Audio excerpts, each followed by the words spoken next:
मंगल भवन अमंगल हारी। ये कहानी है मेरे प्रभु श्री राम की। प्रभु चरित्र सुनबे को रसिया, राम लखन सीता मन बसिया। ये हाल हनुमान जी का है, जिनके हृदय के अंदर प्रभु श्री रामचंद्र है, माता सीता है और लक्ष्मण भैया की छवि है। ठीक इसी प्रकार से हम राम भक्तों के हृदय के अंदर भी प्रभु श्री रामचंद्र, माता सीता, हनुमान जी, भैया लक्ष्मण और पूरी रामायण की एक कहानी, एक छवि बसी हुई है। और उस छवि को बर्बाद करते हुए मैं राक्षसों की टोली में अपने प्रभु श्री रामचंद्र जी को इमेजिन नहीं कर सकता। आप लोग कितना भी मॉडर्न हो जाइए, उस मॉडर्न के जमाने में मैं अपने श्री रामचंद्र जी का ऐसा रूप नहीं एक्सेप्ट कर सकता।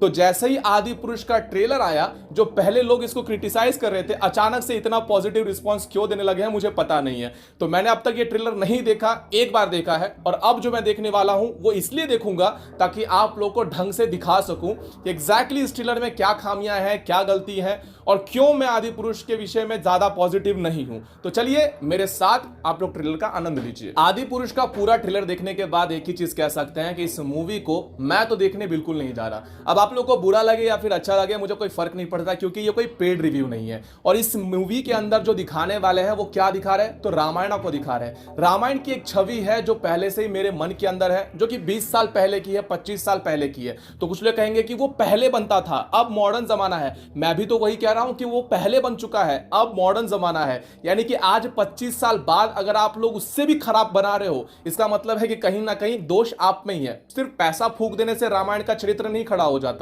अब इसकी पॉजिटिव साइड भी देखने जाए तो इसके पॉजिटिव साइड में मुझे डायलॉग अच्छे लगे, मैं बेहतर नहीं कहूंगा लेकिन अच्छे थे। बैकग्राउंड म्यूजिक की बात करूं वो भी अच्छे थे। लेकिन ये क्या है भाई, पहले से क्यों दिखा रहे हो? पहले भी अगर आप लोगों ने इसके लिए गाली खाए हैं तो वानरों की सेना में चिंपैंजी, गोरिल्ला कहां से आ रहे हैं? और मैं लिख कर देता हूं कि मूवी के अंदर आप लोग को सबसे ज्यादा यही चीज दिखेगी कि गोरिल्ला एक दूसरे को यहां से वहां फेंक रहे हैं, कहीं से रकून आ रहा है, कहीं से भालू आ रहा है, एक दूसरे को मारकाट कर रहे हैं। जंगली जानवरों के साथ लड़ाई नहीं लड़ी गई थी। सबसे पहली बात, एक बार अगर आप लोगों ने रामचरितमानस को ढंग से पढ़ लिया होता तो आप लोग समझ जाते हैं कि रामचरितमानस में श्री राम जी का चरित्र आखिर है कैसा। प्रभु श्री रामचंद्र जी के चेहरे पर जो स्मित हास्य है, प्रभु श्री रामचंद्र जी का जो चरित्र है, उस चरित्र का ही जो एक मूल मंत्र निकल कर आता है, वो सौम्यता, सरलता, करुणता, प्रेम, भावना, ये सब कहां गए? सब कुछ गायब हो गया। एक एग्रेशन वाला राम जी हमको दिख रहे हैं, जिनके चेहरे पर ना कोई प्रेम भावना है, ना कोई एग्रेशन भी ढंग से नहीं दिख रहा है। और नो डाउट मैं प्रभास का फैन हूं, उसमें कोई दोहराई की बात नहीं है। बाहुबली मैंने मूवी देखी है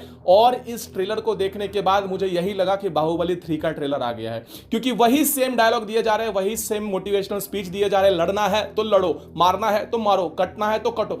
रामायण में ऐसा नहीं हुआ था। अगर नहीं पता है रामायण को, एक बार हमारे गुरुकुल के 10-15 साल के बच्चों से जाके पूछ लीजिए उमराव जी, आप लोग को रामायण का छोटा से छोटा सारांश समझ में आ जाएगा। मेरा पर्सनल इन लोगों से कोई दुश्मनी नहीं है, लेकिन रामायण मेरा विषय है। रामायण उस हर हिंदू का विषय है, उस हर राम भक्त का विषय है जिसके मन में श्री राम के लिए आस्था है। और इस मूवी को या इस ट्रेलर को देखने के बाद मैं रामायण की वो छवि बनाना नहीं चाहता जिसके अंदर गोरिल्ला लड़ रहे हैं, जिसके अंदर जामवंत का ज्ञान कहां था। और आप लोग वहां पे क्या दिखा रहे हो? भालुओं को दिखा रहे हो, रकून को दिखा रहे हो। ऐसा नहीं होता है। हनुमान जी का एक चरित्र बनाने का प्रयास किया गया है, ठीक है, वो ठीक है, बलवान है, बलवान है, सशस्त्र है, सब कुछ है। लेकिन हनुमान जी के चेहरे के ऊपर राम जी के लिए जो प्रेम भावना थी वो कहीं नहीं नजर आ रही है। उस दिन के लिए लड़ना जब इतिहास में तुम्हारा नाम पढ़कर सम्मान से सर झुक जाएंगे। अब प्रभु श्री रामचंद्र जी के चेहरे को लेकर मैं इतना ज्यादा भावुक इसलिए हूं क्योंकि प्रभु श्री रामचंद्र जी के चेहरे को मैं प्रभास के चेहरे से इमेजिन कर ही नहीं सकता।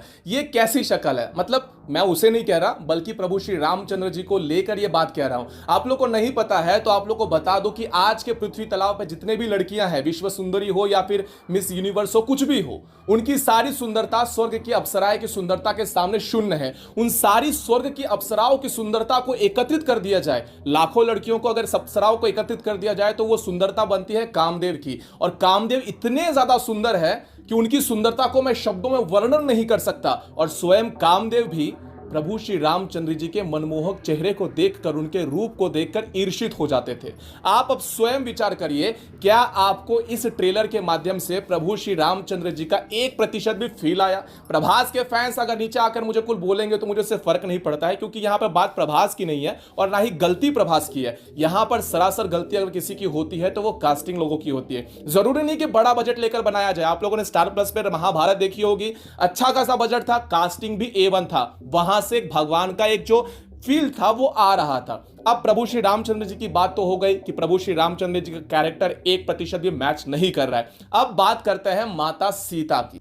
अब उन्हें रावण का घमंड तोड़ना होगा। माता सीता के विषय में बात करने से पहले आप लोग को बता दूं कि मैं माता सीता के कास्टिंग से 1% भी खुश नहीं हूं। कृति सैनन को मैं माता सीता के पदवी पर जाकर बैठे देख ही नहीं सकता। माता सीता यानी कि हमारे मिथिला राज्य की राजकुमारी है और हमारे घर की बेटी को हम ऐसे देख ही नहीं सकते। कृति सैनन को एज अ माता सीता दिखाना मैंने पहले भी विरोध किया था, अब भी करूंगा और आगे भी किसी भी बॉलीवुड अभिनेत्री की, या यूं कह लीजिए किसी भी ऐसी अभिनेत्री की जिसका पहले से मैंने 10,000 वाला रोमांस सीन देख चुका हूं, उस लड़की को देखकर मुझे मेरी मां नजर नहीं आएगी। और माता सीता यानी कि हमारी राजकुमारी है, आप सबकी राजकुमारी है, हमारे मिथिलेश्वर की ऐसी भूमिका मैं एक्सेप्ट नहीं करूंगा। और ना ही माता सीता उतनी ज्यादा वीक थी और ना उतनी ज्यादा कमजोर थी। तो माता सीता के चरित्र को लेकर तो मैं 1% भी खुश नहीं हूं। मैं इस मूवी को कह रहा हूं ना, मुझे देखना ही नहीं है। अब बात करते हैं रावण की। देखो, रावण कितना भी ज्यादा नीच था, कितना भी चरित्रहीन व्यक्ति था, लेकिन रावण ने कभी भी नीला टीका नहीं लगाया था। मतलब किससे कोलैबोरेशन कर रहे हो और किसका इतिहास पढ़ के आ गए कि रावण यहां पर नीला टीका लगाता था, सुरमा लगाता था?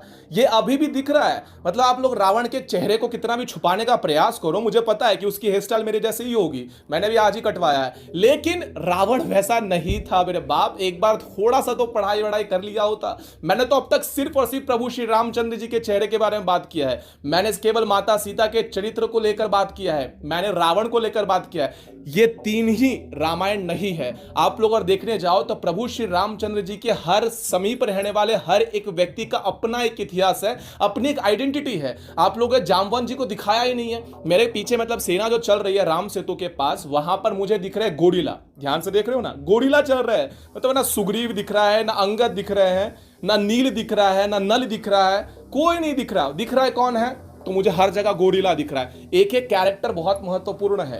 तो उस सारी चीजों को अगर आप लोग ठीक करने का प्रयास करोगे तो आपकी पूरी की पूरी मूवी ही बदल जाएगी, जो कि असंभव है। और जितने भी लोगों को अगर इस रिव्यू से बुरा लगा हो तो लगना भी चाहिए, क्योंकि मेरे प्रभु श्री रामचंद्र जी का रामायण ऐसा नहीं था। आपके प्रभास जी का मूवी आप लोग अन्य प्रकार से देख सकते हो, मैं भी देखूंगा, लेकिन उन्हें मैं राम के तौर पर स्वीकार नहीं करूंगा। मुझे गाने पसंद है, डायलॉग पसंद है, पूरा जितना भी कास्टिंग है 0 मार्क्स देता हूं। और मेरे जितने चाहने वाले लोग होंगे, मैं आप लोगों से रिक्वेस्ट करूंगा कि कृपया ऐसे रामायण को प्रमोट ना करें।